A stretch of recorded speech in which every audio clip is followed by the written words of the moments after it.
ప్రధానమంత్రి రాష్ట్రీయ బాల్ పురస్కార్ అవార్డ్స్ వార్తల్లో ఉన్నాయి. పిల్లలకి ఇచ్చే అవార్డ్స్ లో ఇదే హైయెస్ట్ సివిలియన్ అవార్డ్ భారతదేశంలో.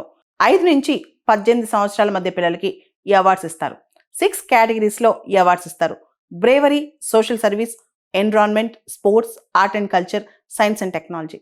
డిసెంబర్ 26వ తారీఖున ఈ అవార్డ్స్ ఇస్తారు. అసలు ఈ బాల్ పురస్కార్స్ ఎందుకు స్థాపించారు? గురు గోవింద్ సింగ్ పిల్లల్లో 2 పిల్లల్ని ఈరోజు మొఘల్ సామ్రాజ్యం యొక్క సైనికులు చంపేస్తారు. వాళ్ళ వీర మరణానికి గుర్తుగా ఈ రోజున రాష్ట్రీయ బాల పురస్కార్స్ అందిస్తారనమాట. ఈసారి ప్రత్యేకంగా వైభవ్ సూర్యవంశీ గురించి చెప్పుకోవాలి. అబ్బాయి లెఫ్ట్ హ్యాండ్ క్రికెటర్, బీహార్ రాష్ట్రం నుంచి, 14 సంవత్సరాల వయసు, 2011లో పుట్టాడనమాట. ఐపీఎల్లో యంగెస్ట్, అతి పిన్న వయస్కుడు ఈ అబ్బాయి అనమాట. ఈ అబ్బాయికి రాష్ట్రీయ బాల్ పురస్కార్ అందించారు. వైభవ్ సూర్యవంశీ ఇండియా అండర్-19 ఆడాడు. అంతేకాదు ఏషియా కప్ కూడా ఆడాడనమాట. 12 సంవత్సరాల వయసున్నప్పుడే రంజీ ట్రోఫీలో కూడా డెబ్యూ చేశారు. T20లో కూడా వైభవ్ సూర్యవంశీ యంగెస్ట్ ప్లేయర్గా డెబ్యూ చేశాడు. అంతేకాదు ఫాస్టెస్ట్ సెంచరీని ఐపీఎల్ క్రికెట్ కూడా కొట్టారు. ఇతనికి రాష్ట్రీయ బాల్ పురస్కార్ వచ్చింది.